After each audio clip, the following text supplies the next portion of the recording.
Hello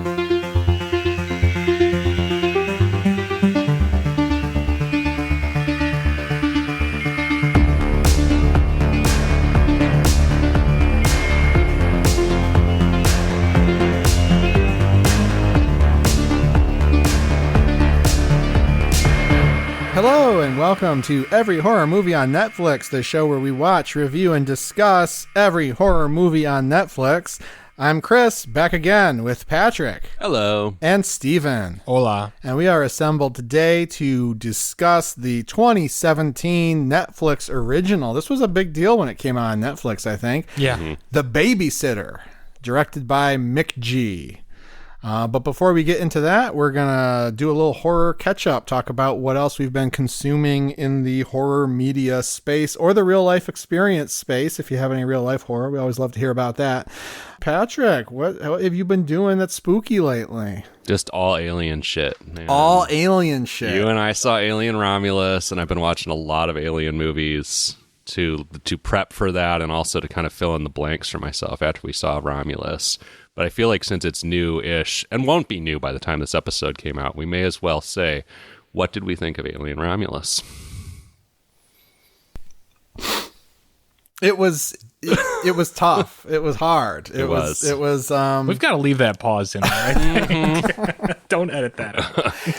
He had to steal himself. It was me and you and our friend Thomas, and we were sitting in a row, and there were multiple points where something so appalling to me happened on the screen that I just froze like a deer in the head. At no point did I turn to you, Patrick. At no point did I snicker. I was just like frozen. Well, it was like getting a root canal where you just don't move and you just smell your tooth burning and you hope for the best. Well, it was interesting because to be fair, there were only a couple of people in the theater other than us. It was opening night, but there was so little like energy or enthusiasm. And I'm thinking of one particular line that I won't spoil that is it's intended as a crowd pleaser line, and there's dead silence after it as if they're waiting for applause after, and you could hear a fucking pin drop in that theater. There's too much fan service in it. There's a lot to like about it. It's a fine film if you took out all the fucking just gratuitous fan service, but there's just not enough new to hang your hat on. I like the new characters well enough, but they don't have a story that surrounds them that gave me cause to dig in and get invested. I'm sure they're going to make a sequel to this because it did fine opening weekend as far as I know, and I hope that the second time around they do something that feels a little more original. It isn't so wrapped up in trying to nod and elbow you in the ribs and say, hey, recognize that, remember that, asshole. You know, it just it's a style of filmmaking that's becoming increasingly prevalent, and it's driving me nuts. Yeah, it feels like we're on the losing side of a war, and all people want to do is go to the theater and have their member berries and cheer for the thing and see the callback. Their member berries. What's that? Remember, I don't know. It's a South Park thing from like 15 years ago. Okay. But it basically means fan service callbacks, nostalgia porn. Yeah. People just want to have that thing, and I saw Deadpool and Wolverine like a week or two prior, and I'm like, this is just what it is now. It's just the IP eating its own tail. Yeah, and we have very different opinions on Deadpool and Wolverine, but we certainly agree on Alien Romulus. Yeah, it's disappointing because like Fede has made some pretty sick films. I know you haven't seen any of his other stuff, Chris, but you've seen Don't Breathe and the Evil Dead reboot, Steven. Yeah, and like didn't love either of those films, but they definitely had like a style and some substance to them. Yeah, that especially for the Evil Dead movie was kind of unexpected. Yeah, and I haven't seen Alien Romulus yet. I'm hoping to tomorrow, the next day. I know the line you mentioned earlier. I'm like, what the fuck? It's just so not what it was marketed as. I expected a little bit of winking fan service, right? But that would be hopefully like superseded by like 10 new things that we've never seen done in the franchise before, or overcompensated for or something. It sounds like that's not it, and I'm sick of it. It sounds a little bit like the Hellraiser movie that we watched, Chris. Like it relies quite a bit on your having seen at least the first couple of Hellraiser movies and, getting the winks and nods coming your way every few minutes. Mm-hmm. That's bullshit. That's not storytelling. That's not filmmaking. Yeah. Yeah, because I love Don't Breathe, and I rewatched the Evil Dead, Fede's Evil Dead remake. I like both of those movies, and they are balls to the wall. Like, gross shit is just constantly happening. And so I was excited for that within the Alien context. And it just also, like, fairly flat. There wasn't a lot. There are very few visuals that are memorable to me. There's one big sequence that's kind of cool, but I don't know. Just weirdly empty. Weirdly empty experience. Like space. Like space Blank itself. Space. Yeah. It felt like we were in space when there's these applause lines. And no one can hear you scream if you're not screaming. Yeah. Yeah. There's a floor, I think, to how bad these Alien movies can be. I mean, I haven't seen Resurrection, but I've, for the most part, liked all of the others. And I think that just the universe is cool and the spooky stuff that happens is cool. So it's things to like in this movie for sure. And I understand why some people are just happy to see the Xenomorph be in a slasher again. Cool. But yeah, just so little to hang your hat on. Mm-hmm. I mean, you guys, I was very prejudicial against this movie after seeing the trailers months ago, and vindicated, of course. But the sense you get is that someone watched Prometheus and Alien Covenant and was like, this needs a course correction. We need to go back to what Alien fans want. We need to go back to the Xenomorph. And then this movie's so preoccupied, it feels, with like getting the Gen X Alien fans to say, oh, they got it right this time. They got it right this time. So we're going to just bring back, we're going to just plagiarize parts of the original movies and copy not just the set design, but the cinematography and the lighting. There's scenes where people do things that were in Aliens and that's shot the same way with the same lights in the same places and the same fans going. And it's like, what the fuck? And I just don't know why any filmmaker would want to commit themselves to doing something that's so soulless and I don't know. Well, I'll build off that to throw in my other note on something else I watched since last time. But, I think the franchise thrives, and any franchise thrives off reinventing itself to some degree and adding new ideas to the mix. And I think that franchise in particular has done that pretty well on a lot of occasions. Like, I'm not a big Aliens fan, but huge props to Cameron and everybody involved in that movie for going in a totally new direction with it and making a movie that's widely regarded as a classic. Alien 3, not the best one. I did rewatch that, but it goes in a different direction again. Alien Resurrection goes in an insanely different direction. I rewatched that one, and it's still a blast. I loved it. But the big headline here is that Chris's second vindication of the past couple weeks is I revisited Prometheus, a movie that we have clashed over many times. And I was like, you know what? Fine. This is good. It's actually good. I will say it's good. I used to regard it as confusing. I think it's intentionally ambiguous in places, but like, big props to it for doing something different. I think like one reason I probably reacted negatively to it was the Xenomorph shows up for a split second at the end, but there's not a lot of Alien to it. And I think maybe I reacted negatively to that back when I first saw it.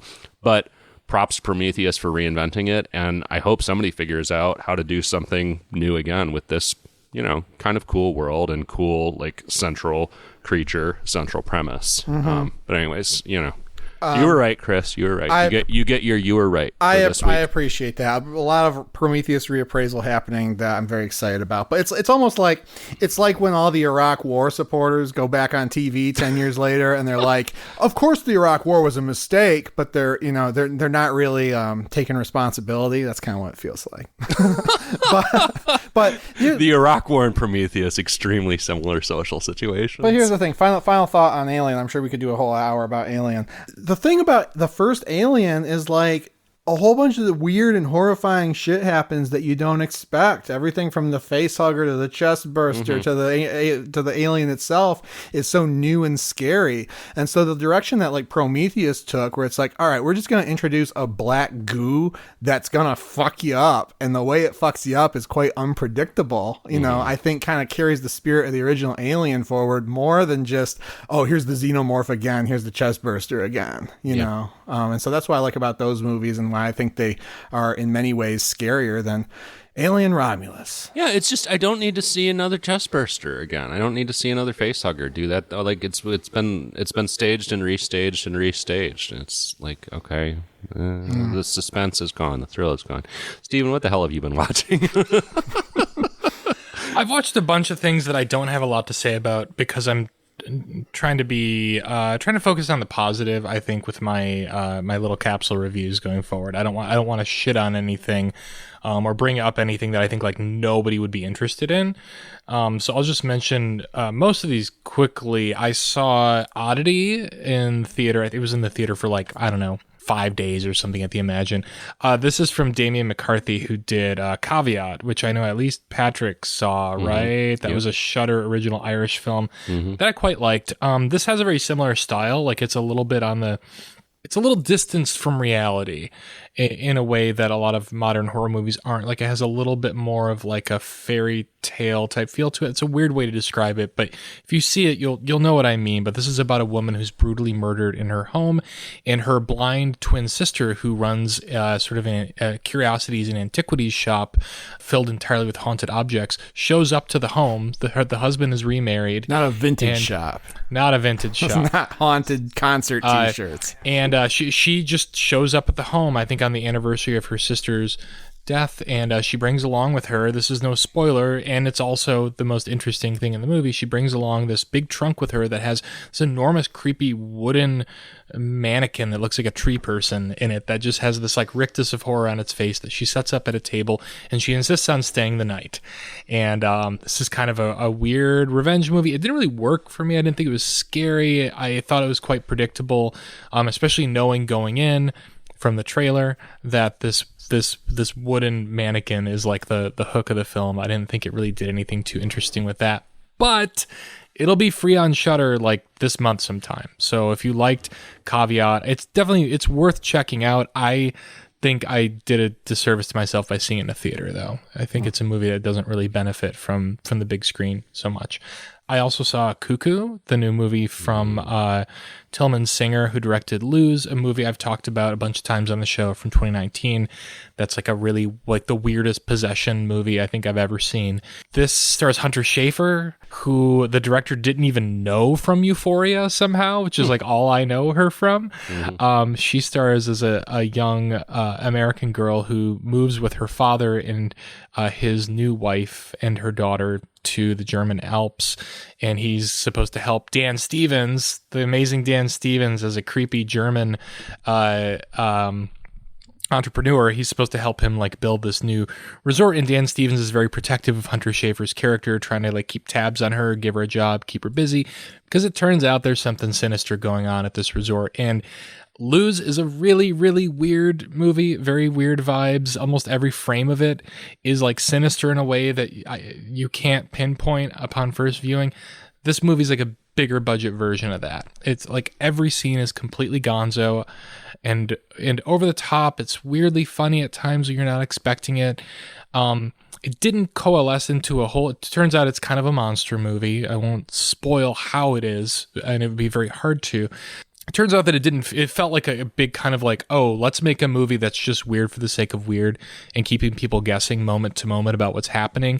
And it's this kind of a big shrug at the end. But I will say a couple days later, I was still thinking about it, and I was able to find some thematic threads in it that made me appreciate it more. And it has a couple of the creepiest things I've ever seen in a horror movie in it. There's one shot in particular, and I've heard other people talk about it. It's actually in the trailer, but when you see it in the context of the film, it's like, I don't know how they did it. I don't know how they shot it. I don't even want to read interviews about how they did it because I don't want to spoil the mystery, but there's some terrifying shadow play in it.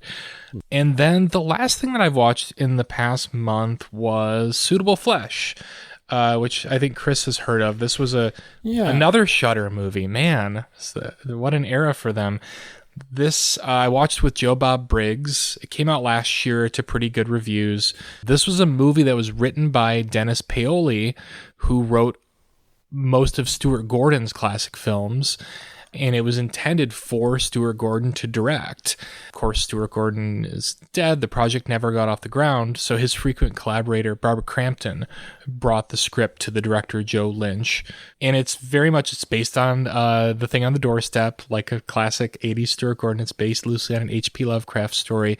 And this is kind of a lurid, like late 80s, early 90s style erotic body swapping thriller with a supernatural, well, obviously that's supernatural in itself, but there are deeper supernatural qualities to it. And I don't know, your mileage may vary. It definitely has a lot of the 80s, 90s kind of sleaze. I know we live in an era where like kids are complaining that there shouldn't be sex in movies because it doesn't move the plot forward. This movie's like, isn't it so edgy that people are having sex in our movie? Can you believe it? Like there's sex in every scene, and yet there's no nudity, which I actually do find that kind of respectable that they managed to do that, but it's just like so into itself for like daring to go there, and I didn't really feel like, I don't know, like the plot was that interesting or thrilling. So I enjoyed it for what it was, as an exercise in like, what if Stuart Gordon had made one more movie and they tried to make it exactly like he would, but I was a bit disappointed. However, there's a connection to the film that we're going to discuss today in this that I'm excited to get to later. Chris, anything else that you've been into besides Alien Romulus? No, except I made all you guys watch the pilot of Millennium after we recorded last time. That's true. Yeah. Oh, fuck. I'm sorry. I forgot I watched Elvis. Oh, well, that's not horror. It's not horror. It's not horror, but you should know, and our fans should know, that I finally watched Elvis, because I feel like you've even bullied me publicly about watching Elvis. I don't know in the if past I've couple of years. bullied you on the show, but yes, maybe on the Discord. I do bully don't know, everyone somehow to watch it's Elvis. Come up. Well, I watched Elvis. I loved it. A film about the horrors of addiction and the trappings of show business. Yes. His makeup also gets very scary as the film goes along. That's true. Yeah. Oh, Chris, you had this just occurred to me. I gave you, in fact, an incredible horror experience this past month for our Saw fans out there. I went to Motor City Nightmares and met fucking Hoffman and got you a cameo from Hoffman. Yeah, I got a video message from Patrick where he's like, "Hey, my friend here wants to say hi," and he turns the phone over to Hoffman. The audio, I don't know if we can play it on the episode because the audio is not that great, but yeah. It's Hoffman from Saw, the greatest Saw villain. Well, and it was funny because like you love this character, you love this actor, and that was probably the only thing that might have maybe made you go to Motor City Nightmares this year. You didn't go, and so I'm like at the bar. I was texting you because he was just hanging out. Because I don't like to bug people if they clearly don't want to be bugged, but he was just working it. He was soaking it up, and so I'm like, hey, like you're my friend's favorite character in Saw, will you take a selfie with me? So we like take a selfie, and he's like, no, take a video. Like, just put it on you first and say you got someone. What's your friend's name? Chris. Just say Chris. I got someone here who it was scripted by him essentially. Nice. Yeah, that whole setup was director, his producer, idea. And then writer. he was like, let me know what he thought. When I come back later, let me know what he says. Did he ever come back? No.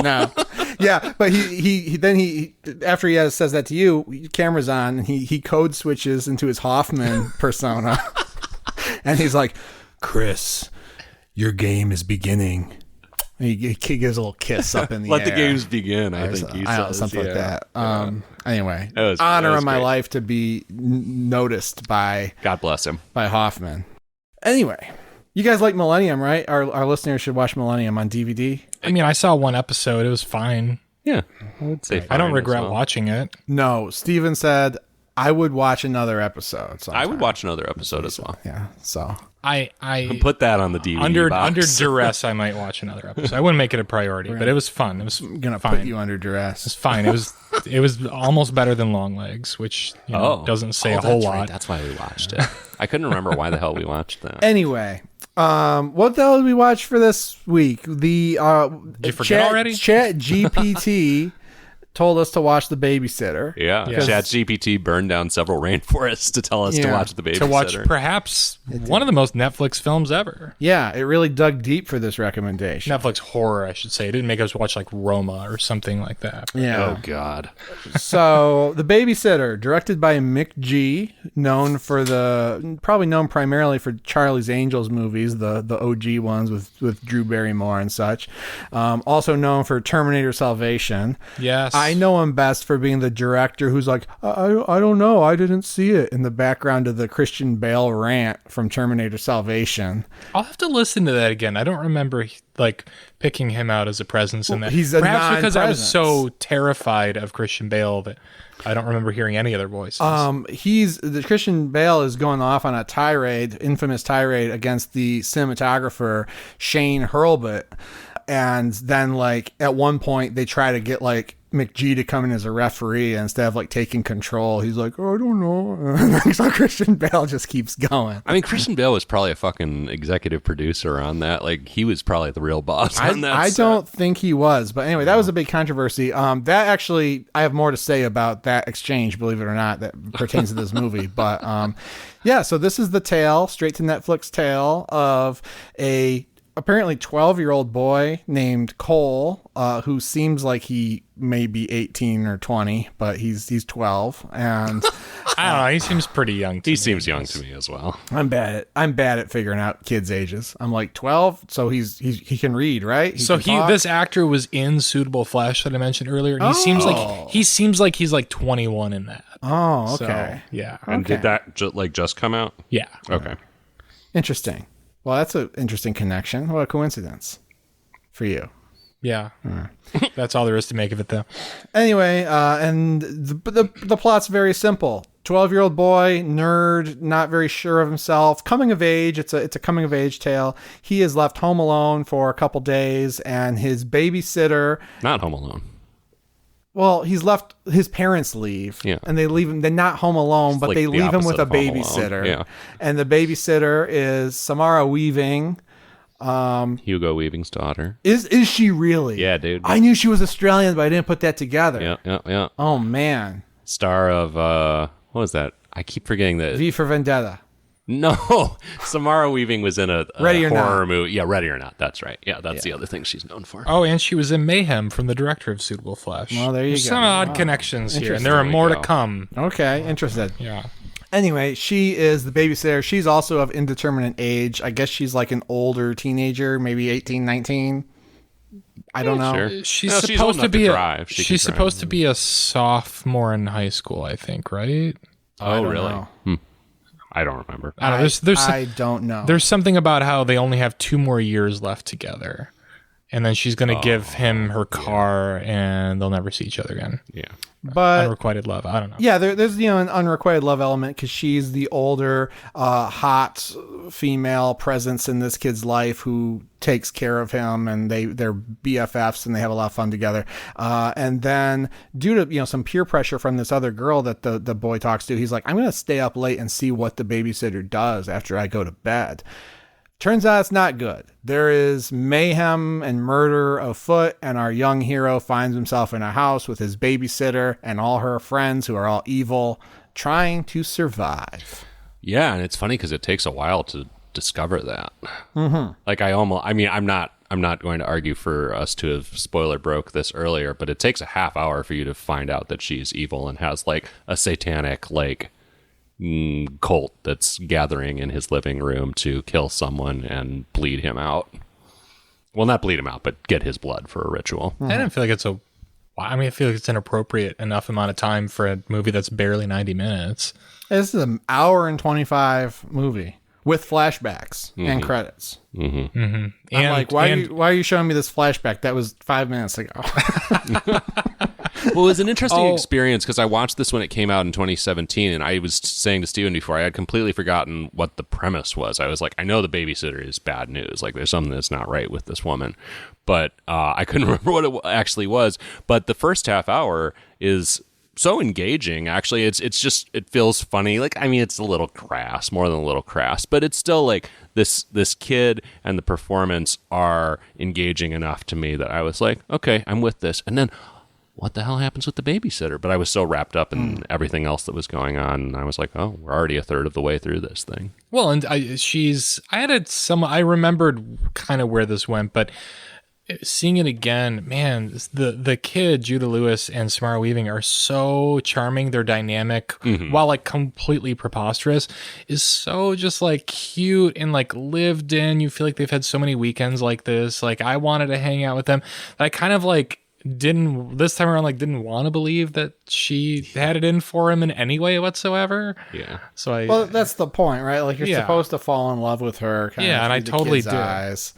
Well, it's not even with her, but like the relationship. I kind of fell in love with their cute little relationship. Because they're making pizzas, they're watching Billy Jack on the back of the garage and quoting along to it. They're talking about like who their ultimate like the big bad battles space team would be. Yeah, it's another alien. Yeah. Yes, there's some alien references in this too, but I mean there are always going to be alien references. You know, that's not a coincidence. So I thought the whole relationship was charming, but it also made me pretty, I don't know, kind of uncomfortable. I mean, first of all, just because of like the whole like inherent awkwardness of this like 12-year-old kid and a crush on the babysitter, and he's like in the middle of his sexual awakening and stuff like that. It's good stuff, but like not uncomfortable in a bad way, but just because you're supposed to be uncomfortable, I think a little bit and through some of that. And then also like I love when you make that noise.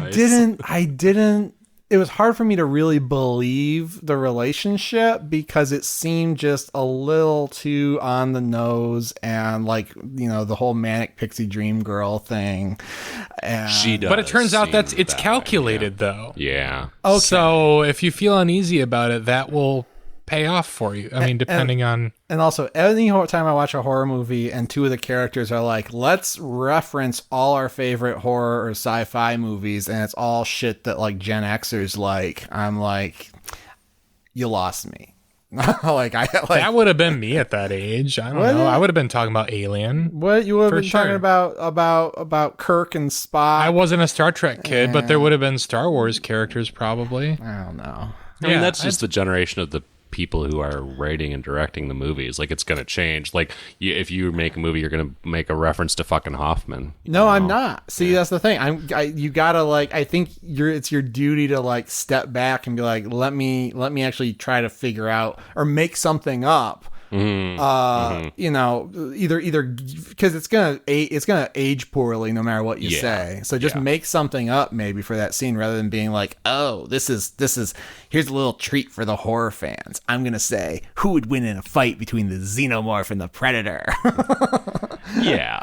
I mean, it's I'm against cinema of reference. Yeah. Again, it's just it's goes another. back to We just gotta be hardliners about this now. I don't know. References. I mean, it's only cringy to me because of how nerdy it is, not because it didn't feel like appropriate for these characters to be making those references. I thought it was inappropriate for those characters to be making those references. Okay, I'll say it. I mean, I guess I see your point. I mean, this is supposed to take place in the present day, right? Yeah. Is it?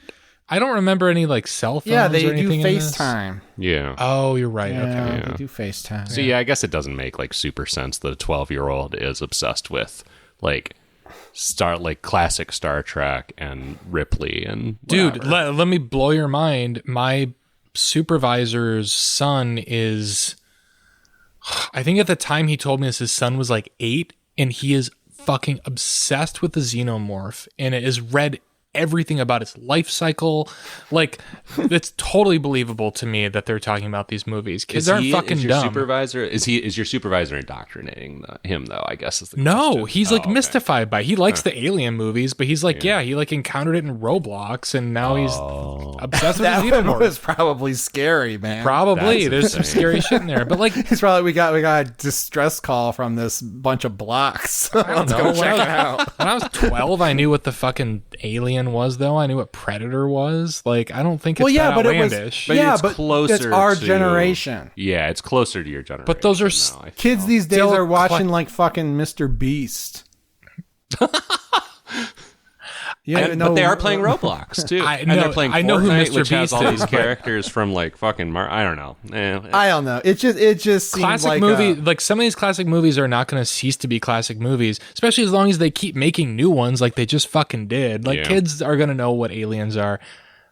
I don't know. We can continue to debate this, but I'd like to at least believe that a 12-year-old today might become a fan of Alien and reference it with his Babysitter, and it could be very cute. Sure, okay. It did feel like a Gen X screenwriter kind of Right, self-indulgent. at least throw Five Nights at Freddy's in there. Yeah, throw some Five Nights at Freddy's. I'd pick Kirk, Spock, and the bear or the duck from Five Nights at Freddy's. Oh my god! But let's talk about the screenwriter because he's got a little bit of a resume here. He certainly does. It's same writer of No One Will Save You, trash film, horrible film. God damn that film. It was fine. I would not say horrible, but piece of shit. It was not a piece of shit. But it was not. It did not live up to the hype by a long shot. Is the writer of Underwater, the Kristen Stewart Vince Castle vehicle movie I like that is also basically an alien movie without the alien in it. Yeah, but I liked it well enough. Not enough. He only had a story by, right? He didn't actually write that. Oh, I don't know. It shows up on his thing I'm looking at. Okay, he just had a story by on that. Okay. The story. What if they're underwater? What if Alien but the Abyss? Yeah, sure. Well, I would have liked it more if it was like The Abyss. But I know. The thing I didn't like about that movie was all shot dry for wet, CGI bullshit. That's what it's called. I know. I've just never heard that term before. That's so funny. Anyway, and the did you see Underwater? Yeah, I did. Shit, I need to catch up. I play it in Cinenerdle all the time because it's like a good 3-strike on Kristen Stewart because no one knows. I could see that. No one knows who else was in that movie, and the answer is really nobody. But then if you know who Vince Castle is, you can start playing like Black Swan because he's known as Vince. No, Vincent. Vince Castle. I'm on personal terms with. He's in my phone as Vince. But, then you play Irreversible, and then they either don't know and you win, and you can play Climax and go down the Gasper No train, or they know a French film, and you're like, "Fuck, I lose now." Yeah. Anyway, also writer of just giving away all your Spontaneous. Spontaneous. Did you see Spontaneous? I haven't. And you told me, I love this quote from you. You said if you'd seen Spontaneous, you wouldn't understand how a movie like No One Will Save You could possibly happen. Yes. And so I'm curious, but also I've now seen this movie, Underwater, which you just had a story by in it, which is like a fine movie. I'm not saying Underwater is like a must see, and fucking No One Will Save You, which is one of the biggest disappointments of the last 5 to 10 years for me. So I'm not thrilled about Spontaneous. Spontaneous is I mean, I haven't seen this movie in 3 or 4 years, but it was. You were a very different person then. No, I wasn't. I just don't remember how to sell it to you. I'm kidding. It's a very good movie. Spontaneous. It had all sorts of. I'm looking at my Letterboxd review to refresh my memory. And it says that there's cringy dialogue and awkward movie references I felt like I was too cool for. Okay. Sounds familiar? Yeah. But no, it was a very emotionally sincere movie with a fun premise that still had some of the like slapstick horror elements of The Babysitter, I would say. But one that might make you tear up at points. I thought it was very good. Check it out. Spontaneous. Yep, I put that right at the top of my list. Oh my god! All right, just go watch some Shudder original and be pissed off about it again. Hey, lower the temperature, guys.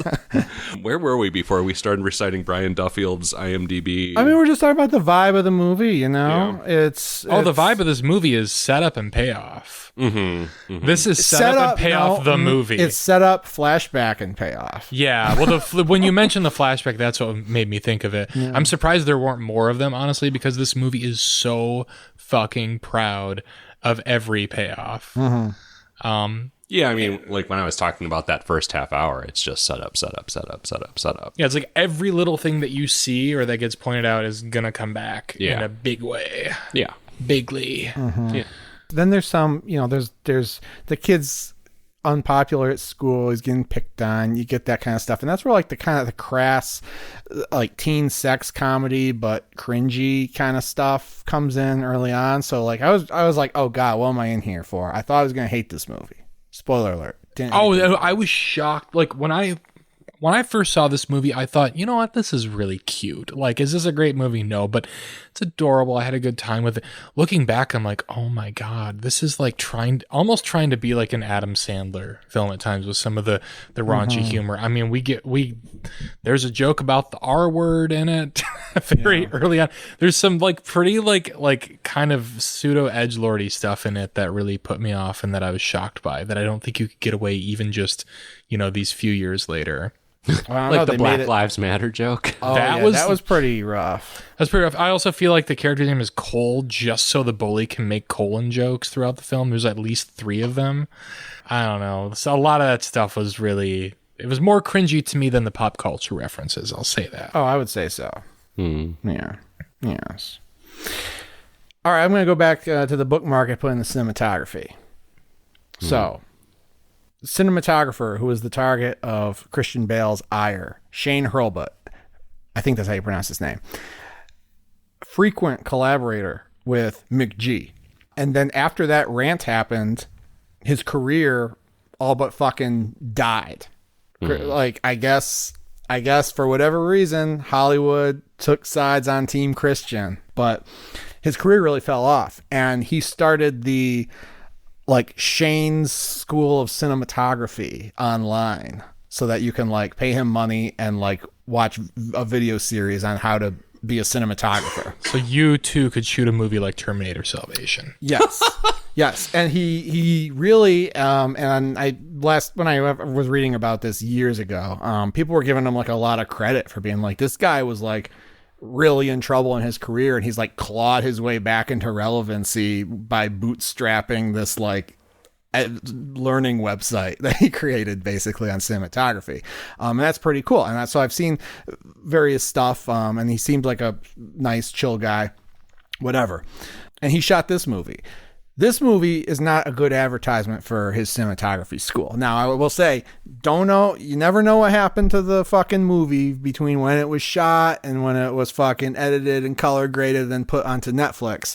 And I think they tried to do some things after the fact to make it look a little more high contrast, like an 80s slasher film. They did a few things that I'll mention, yeah. But the whole fucking beginning of this movie, I was distracted by how the frame was blown out to whites on all the highlights, and all the shadows were crushed. The dynamic range looked like shit. It looked worse than what you shoot on your iPhone. I was like, what the fuck is going on?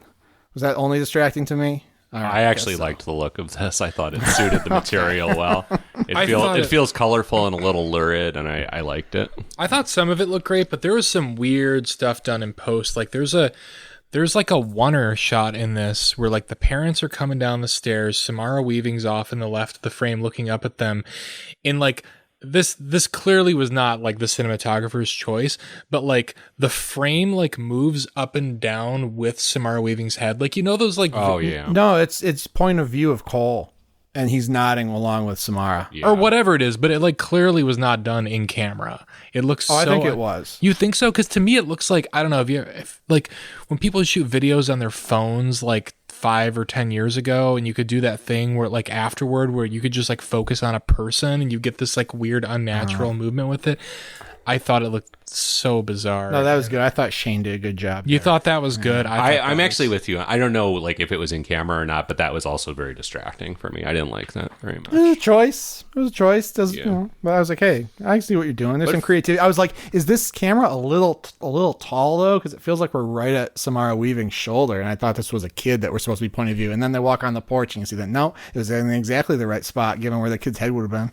Well, and it's not helped by the fact that because I watched this part twice, though apparently forgot whose perspective, that it was shot from Cole's perspective. But there's some horrendous CG, as soon as they leave the house and their cars in the background. That looks like shit. That's not doing the cinematographer any favors. Maybe if you subscribe to Shane's school, he'll show you how he did everything. It just seems like this movie, I don't know, there are parts of it that looked like simple stuff like that looked like weirdly cheap. And I feel like Netflix was just throwing buckets of money at movies like this back then. I don't understand why it wound up looking the way it did. Yeah, I don't know. This doesn't seem like an expensive movie to me. Like it seemed like kind of, because I was wondering about that. I'm like, why does this look so bad? I'm like, well, maybe it was super low budget. Shane didn't have all his Terminator Salvation lights that he could like take up and put down in front of the actors while they're performing. So maybe that's the issue. But then at the end of the movie, I'm like, oh, they had that kind of money? Okay. So yeah, I don't know. I like the look of it. It felt like I was seeing the world through Cole's eyes. I felt like I was feeling these everyday sort of mundane challenges that were extremely anxiety inducing to him, the way he felt them, and I thought the cinematography contributed a lot to that. I thought that there were a few points where I thought, and I guess hoped, that they had like a subjective point of view from Cole. Like one of the first things he spies on the babysitter doing with her friends is they're playing like a classic game of spin the bottle. And at one point, Samara Weaving's going around her name's B in the movie, the babysitter. B is for babysitter. She's going around the circle, kissing everybody in the group. And she goes up to like one of the girls in the group, and it's just like, tongue on tongue, the most gratuitous kiss you've ever seen in a movie, possibly ever in real life. And but then you see it cuts back to like Cole looking through the stairs. He's like peeking from the top of the stairs, and all he can see is the back of Samara Weaving's head. So it's like, maybe this is his imagination. Yeah. And I thought that would have been a really cool way to do it, where like he kind of, especially with his like whole sexual awakening, like he's hoping to see an orgy, which he just learned what that is 5 minutes ago. So he's seeing his hot babysitter kissing these people, and he can't see what they're actually doing, and so he's like, oh, that must be what they're doing. But then everyone else in the group starts commenting on the nature of the kiss, so you know that it's not a subjective point of view. But I don't know. There was a glimmer there where I was like, oh, that's interesting. Oh, no, it's not. Talking about his sexual awakening and POV shots, literally a 3-second shot that just could have been cut out of this was him like lingering on her boobs when she is dropping him off in the car and kind of like leans into the back of the car, and you just get his POV shot of staring at her boobs. And it's like, I like that, actually. I did. And I don't usually like I get that the stuff. idea that he has a crush on her without like needing to share him like leering at her boobs. What I liked is that she caught him. Yeah. And it's like, oh. And then he tries to play it off. Like he starts talking about the car. Like, you better get that door fixed if I'm going to give his car in 2 years. Yeah. He's acting like he's a big man, and he's like so clearly this 12-year-old shrimp. So I thought that was kind of cool because we kind of get to see that, there's sort of a new dynamic in their relationship now. So I liked it. Also, like, 12-year-olds look at their babysitter's tits all the time. Like, it felt very true to life. I don't know. I mean, sure, but like, again, you could get the idea that he has like a sexual interest in her without like needing to stare at Samara Weaving's tits. Well, until then, it's been tell and not show. We just got that one little, 2 seconds where we see. It did rub me as kind of weird too, like the first time I watched it. But I think it's just overall, there's a lot of like. There are a number of sort of crass moments in this movie, whether it's the R word thing or fuck the Black Lives Matter joke. Like, there are a bunch of little things in this movie that you could just cut and lose nothing and still have a decent movie without these like kind of clunker moments of sort of crass humor that felt unnecessary to me. Someone thought they were funny. This is a Mick G movie, let me remind you. Like, let's not expect anything too lofty. And I also liked about that thing, like, I didn't get the sense that the camera itself was leering at Samara Weaving, because she's not like wearing anything revealing or anything. You can like sort of see the shape of her chest, but like, I mean, later they go swimming and there's a little bit more leering going on. But in that shot, I'm like, oh, okay. I was for it. Good job, McG. Good job, Shane. We can move on. I actually, one more thing. No, okay. One more thing about the tits. One more thing. Do your Columbo. One more thing. One more thing. Oh, God. I don't have I wish I had a Columbo joke. I've never seen Columbo. I don't even know. I've only seen like a couple of episodes and like clips here and there, but it's great. Anyway, Columbo's not in this movie. Wish he was. Not a lot of mystery in this movie either, No, once it gets going, he catches the babysitter, and then that's the deal. That's what the deal is, and that's Home Alone. That's it. it. You're just just trying to pick off satanic cult members for an hour. Yeah, I mean, why don't we just mention what happens after the spin the bottle and then review it, and then we can talk about the implications of it, right? Yeah, because it is quite a shocking scene. I think we learn later. Anyway, there's a nerdy kid in this group who's uncomfortable about kissing B. Kind of a surrogate for Cole, I would say. Yeah, sure. And and we learn more about how he came to be there later, which I won't say now, even though it's kind of slighted. It's important. But anyway, he kind of backs away. He doesn't know any of these people, we find out. Like, he's just kind of like there for the ride. We're wondering, how is he here? And they fucking stab him in both sides of the head and drain his blood. Mm-hmm. Everybody gangs up on him, and we get some Evil Dead type humor. I was gonna say, with oh fuck, I think my side dried up, and then we get buckets of blood spraying out of his head on the dude's face. Like, this guy has two large 8-inch Bowie knives in both ends of his skull, but he's still screaming and saying, "Ah, what the fuck?" His blood's coming out of his brain. Great, loved it. Cole is shocked. He thought he was going to see an orgy, or at least maybe one last final makeout, and there's a bloodbath in his living room. Mm-hmm. Be like that sometimes. Yeah, why is this happening? Where is it going to go from here? And they're coming from him next because they need his blood. Oh, I mean, I guess it's worth mentioning too that B tried to put him out for the night by giving him a double shot of whiskey or whatever it is. And he's such a square. He's like me when I was 17. That was cute. That was one of many moments. He's such a square that he's like, oh, I want to be cool, but I don't actually want to drink this, so I'm just going to pretend I drank it and spit out. Oh, he also insists that she do a shot with him, so she has to leave the room. He spits the drink out into a potted plant. She comes in. I thought he was trying to mac. Oh no! You're right. You're right. What and it took me a second to catch this too, but the reason is because I had to remember. Oh yeah, he wants to stay up and see what happens. He's afraid that these two shots are going to actually put him to sleep for the night. Yeah, so it turns out he really wasn't supposed to see any of this shit. He was supposed to see some sex and report it to his little girlfriend down the street. Mm-hmm. Yeah. Oh yeah, the stuff with the girlfriend's dad and stuff was obnoxious right off the rip too. Oh my god, there's just a lot of cringe early. He's just he's got a douchey muscle car and he's jizzing with his lawn hose while he's watching it, and that was a lot. It's a different movie. Well, what the hell? So I don't know, Steven. Would you view it, cue it, or screw it? The Babysitter. The Babysitter is a cue it. A high cue it. I think there's some stuff in here tonally that works against how cute this movie can really be at times, because I don't know, my memory the first time I saw this was that it was a great, sincere gateway early teenage horror movie, like a movie that I would show my kid who's just a little bit too old to still have a babysitter. And yeah, it's gory. It's, there's swearing in it. There's some raunchy dialogue and stuff, but they can handle it and they're going to see worse anyway. But at least this movie has a heart. I was just a little bit put off by how cringy some of the dialogue is around this time. I thought the script could have used another pass. It was a little, I wouldn't say I was offended, but I think it's kind of lazy sometimes. And it took me out of the experience. But overall, I think you could do a lot worse with the movie about a kid whose babysitter turns out to not have his best interest in mind. And as textbook screenwriting as it is fun to see all those setups pay off by the end of it and just kind of tick the boxes. Even ones that you may have forgotten about by the time the last 5 minutes roll around. So cue it, Patrick. Same, actually. I'll give it a cue it. It's fun, and it's a huge percentage of that fun is probably the casting of the two leads. They both do an incredible job, especially Judah. What did you say his name is? Lewis?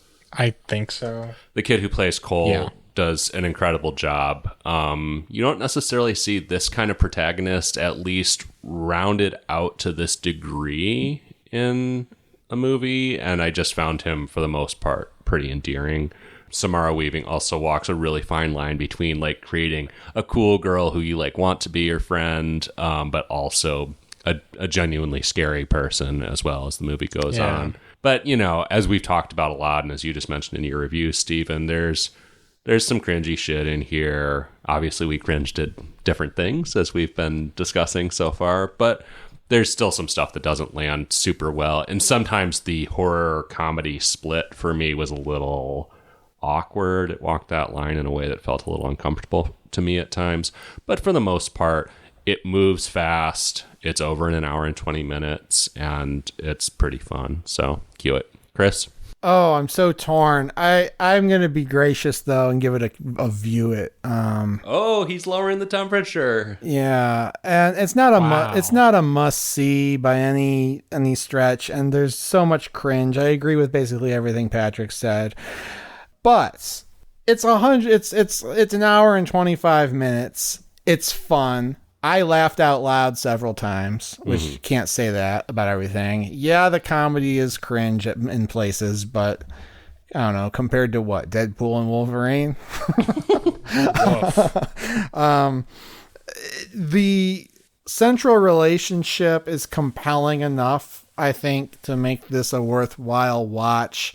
It's fun, it's sad, it's awkward, it makes you feel things. There were a couple parts that were slow for me, and a couple parts where I was like, well, why are they doing that? They're being stupid. But it's such a short movie, all those parts last like 2.5 minutes. So go get a drink, go to the bathroom if you don't like what's going on, and then they'll be back to the fun stuff. So yeah, you could do worse. View it. That's a t-shirt. Do worse. View it. Yeah, so we're about to go down to the spoiler crawl space and spoil everything Speaking of a setup. The Babysitter. But before we do that, let us remind you that we are on Twitter, Instagram, and Facebook at AmonCast, so you can reach us between episodes there. More importantly, we have a Discord server that's a lot of fun. We like talking to our listeners, hearing what they think about our Amon movies and any other horror stuff happening out there. The link to that is in the show notes.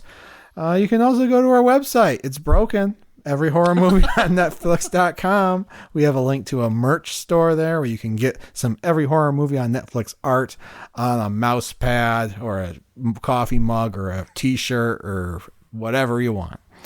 Well, with that said, go watch the movie or stick around and we will spoil everything about The Babysitter in just a few seconds.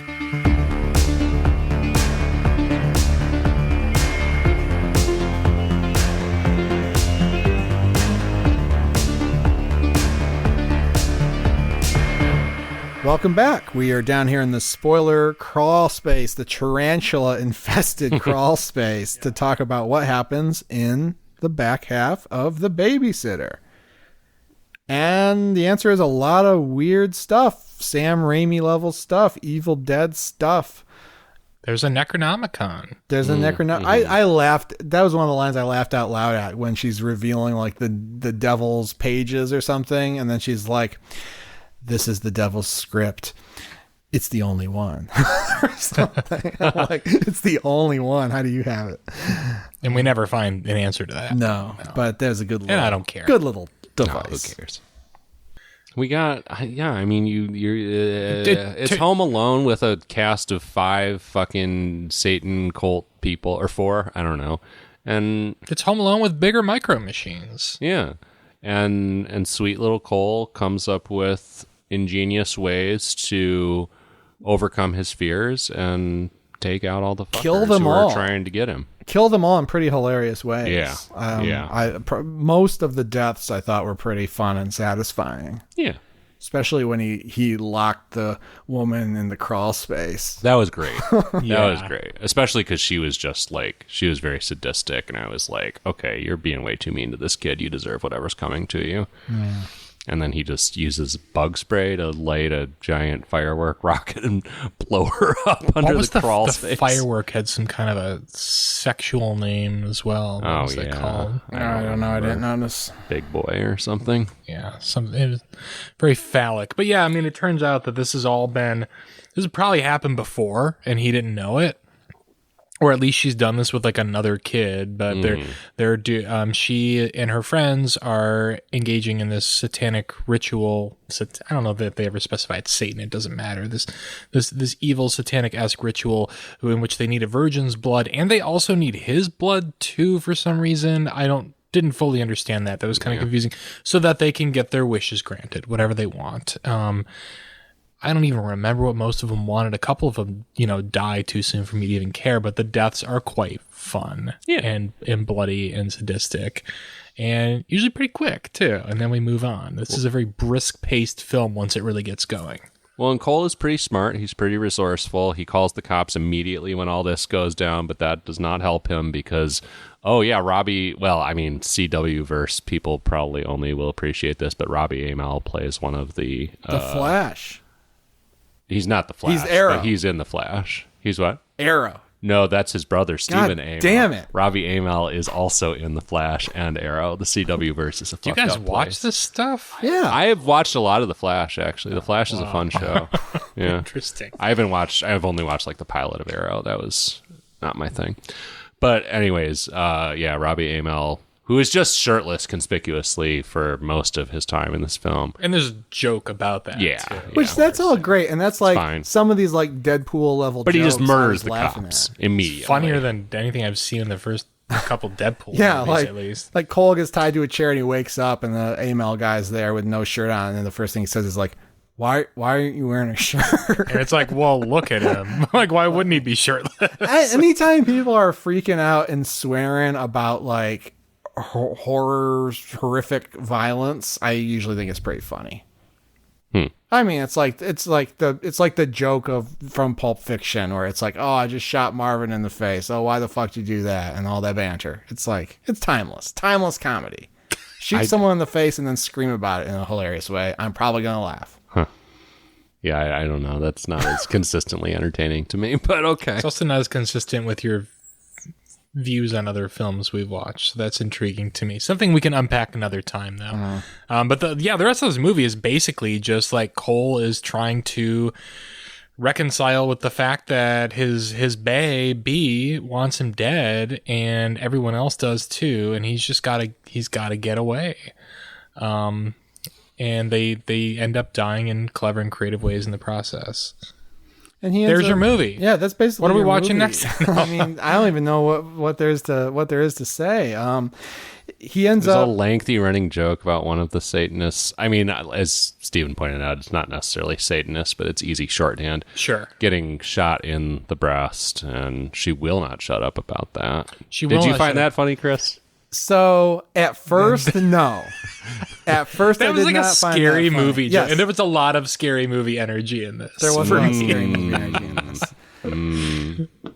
I thought that was unfunny at first, but then the more they just stuck with the bit, I eventually found it funny because the joke stopped being, oh, she got shot in the boob, and the joke became, she won't shut up about her boobs. Yeah. And I then thought that was funny. The biggest laugh in the movie for me is when B chases him and what's his neighbor's name? The young girl that like he should be attracted to, Melanie. I think. I just said Megany.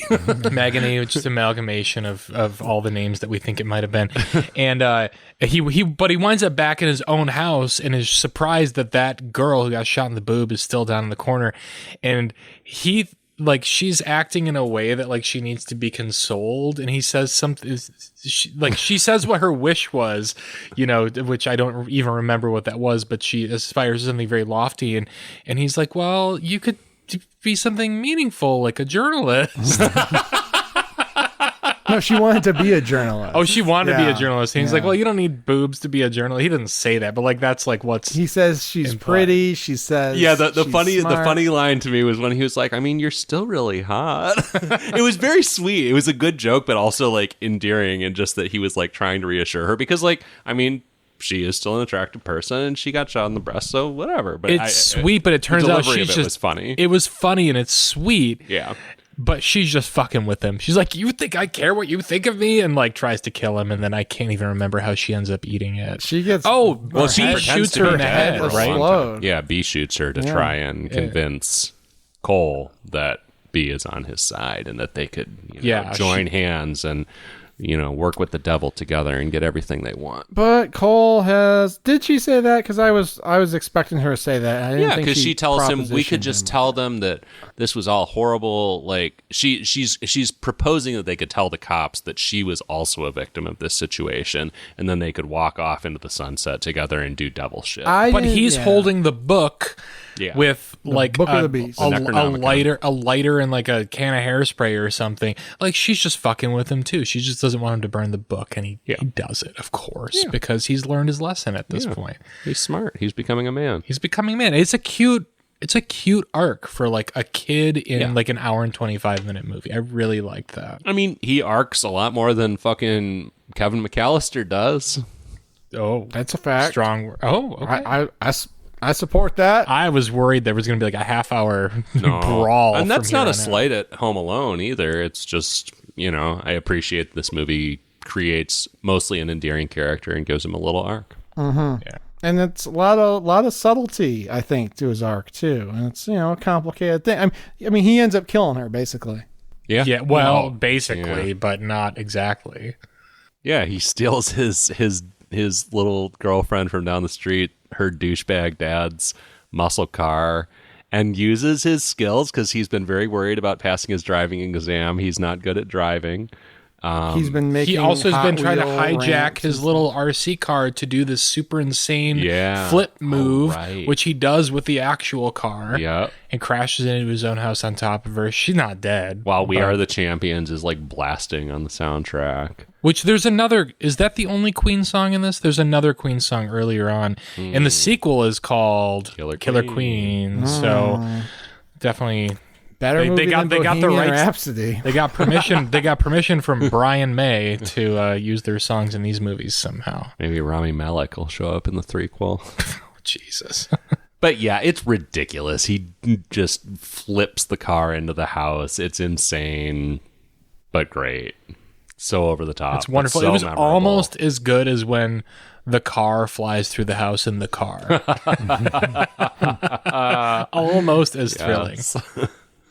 But yeah, he crushes her, kills her, and then they have this conversation, which I thought was pretty touching. Well acted. Well acted. Especially on her part, actually. Yeah. Yeah. Because there's regret. She actually has regret. It's a really well played conversation. But I mean, the takeaway, I don't know, might hit a little too close to home for some viewers if they have, ever fallen in love with somebody unattainable who tried to give him everything that they thought he wanted, and then it didn't work out. And Tell then me he more, had to- Chris. He had to cut her off, kill her. You had to run a car into her house. But yeah, it's just because you can just see how much Cole's grown, and then there's also like just an acknowledgement of how close they were, and there's the reprise of the sci-fi hero squad game. Yes, fighting the big bad, the squad, and he gets to do his. Yeah. And he picks Predator, which is, the less cool choice, I think. He picks. But most importantly, he includes the two of them in his squad, Which is fucking adorable. It's great. That's why I give this movie a view. That is a heartbreaking moment. Yeah. And then she says, "Yeah, but you had it wrong because I'm actually the big bad." Mm-hmm. Like, I forget what he says after that, but it was beautiful. He's like, well, yeah. It's like, I know that. That's why you need to die. And then, and then like she tries to do their like usual sign off. She's like, "See you later, C." And he earlier in the movie he says, "Bye-bye, B," I think is his like standard. And they do response ET to her. fingers. Yeah, They touch their fingers. yeah, and she's like, "See you later, C," and he's just like, "Goodbye." It's like, this child is a man now. He'll never love again. He'll never trust again. No, just like Gaga. No. Oh, what if this had ended with just him at the piano singing "I'll Never Love Again"? Universal view it. And then Joaquin shows up. Joker shows up. unexpectedly. That would never happen in a Netflix movie, Joker showing up unexpectedly. But then his parents come back and he says, I don't need a babysitter anymore. Which I guess we didn't touch on, but there's like the joke is he's too old to have a babysitter already at the beginning of the movie. And the final line is, I don't need a babysitter anymore. And then there's some Marvel shit. He needs a real woman. Now he's looking for something else. And then there's some mid-credit scene. Yeah, it's hard to even call it a scene because it's like 3 seconds. Yeah. The firefighters, I think, or police are going through the house and B we pops get out at them. moment where it was reanimated. Oh, what post-credit scene? Mid credits. Oh, I pieced out. I didn't see it. You did Emphasis on mid. Yeah. Well, there is a sequel. There is a sequel, and B returns, and so does the whole cast. Everybody. The whole cast returns, Apparently, everybody gets resurrected. Everybody who didn't die returns. I'm curious about that. Then I always like it when a sequel carries over the cast. I would watch it if not for the reviews being really terrible, because I actually am very down for just everybody gets resurrected and he has to deal with them again. That sort of sounds fun. I mean, I would only watch it for the cast. I mean, the podcast. Oh, yeah. I mean, who knows? Maybe ChatGPT will pick that for us next. Or maybe Chris will pick it for us. Is it my turn to pick the next movie? It is your turn to pick the next movie. Oh, all right. Well, this is not as timely as it would have been for maybe the last episode, but we're going to watch Under Paris. Oh, I've been hearing about this recently. This is a shark movie, isn't it? It's a shark movie. Under Paris? Under France? Paris. It's a French film, and you may have heard about how they cleaned up the river for the Olympics. Oh, yeah. No. What if they cleaned up the river for the Olympics and it attracted a beast? Wow. We'll find out what happens. Find out. Under Paris, French shark thriller. Incredible. All right. That'll be in 4 weeks. Are we still? Yeah, summer's still going. We're about to hit summer 2, I think. Summer as 2. June Diane Raphael calls it. Maybe in like mid-September, summer 2 begins. Yeah. Well into October. Let's go to Paris. We will be recording that one from Paris. In Paris. From the lawn in front of the Eiffel Gay Tower. Paris. With Emily. Yeah. Aubrey Plaza? No, that's the criminal. Oh, I thought she was in Paris too. Not that I'm aware. Oh, no, it's a different Emily that's in Paris. Yeah, Emily in Paris is some show that I've never watched. I was trying to be relevant. We'll be under our umbrellas in Cherbourg while we record this. Yeah. We'll be hanging out with Vince Castle. Set up and pay off, baby. Woo! Yeah. Oh, about those Some Americans in Paris, man. American werewolves in Paris. Ooh. Oh, God. All right. So that'll be on our next episode. We're watching Under Paris. These are worse than the references in the fucking Babysitter. All right. Well, I can't wait to see what other horrible French puns and references and jokes and memes we can come up with before our next episode. But I'll mistakenly fly to Paris, Texas for that one. Ooh. you'll quote unquote mistakenly watch Paris, Texas. Maybe.